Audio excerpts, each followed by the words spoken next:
This question is one of the most basic story questions that we could see on a PSAT. It is basically just going to allow us to think about y equals mx plus b with a little bit of a story. So hopefully by now you know that y equals mx plus b is the generic equation of a line, and it has two important parts. So the m represents the slope of the line, and the b represents the y-intercept of the line, where it crosses the vertical y-axis. Now, when we have a story, those things aren't going to be said in the story. We have to adjust them for the story. So they're going to have different kinds of words. For a slope, we're going to have some sort of rate. Maybe we'll use the words increase or decrease, depending on the situation.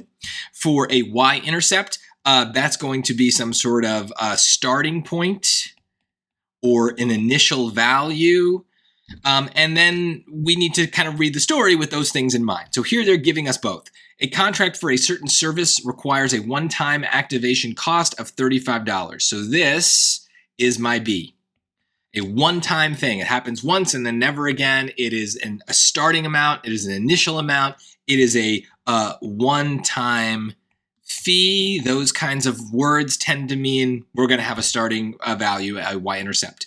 Then a monthly cost of $23, that is clearly the slope, that is a rate, okay? So together, we just need to put things in the right spot. So 23 is the slope. Notice the slope in my equation here is attached to the x. So we have 23 attached to the x in choice C, and then the 35 tacked on at the end. So choice C is the answer.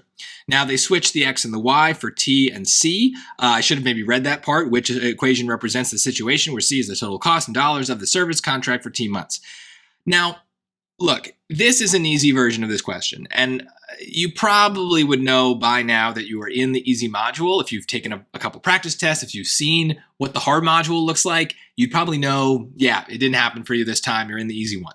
Now, that's okay. But I do want to warn you that the hard module will have questions that take this exact same setup, this exact same premise of y equals mx plus b, and they start to mess with it. Maybe they'll switch the ordering and they'll put the b first, right? There's nothing wrong with saying, in this case, let's do c is equal to 35 plus 23t.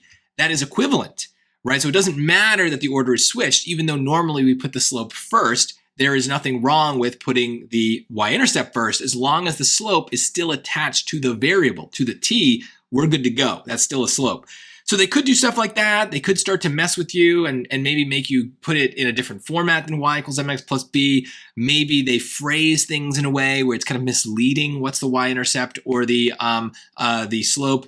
And maybe sometimes they mess with the units, or they make you flip the x and the y. There's all sorts of twists. But generally, you'll know when those are happening because you will be in the hard module among the hard questions, and you'll be like, wait a minute, it seems easier. This seems too easy for that hard question. But in this case, it is easy. It is straightforward. We don't have to worry about the traps. But think ahead. They will come up as you get better, that more and more they're going to take this simple thing and try to mess with you on it. So be prepared.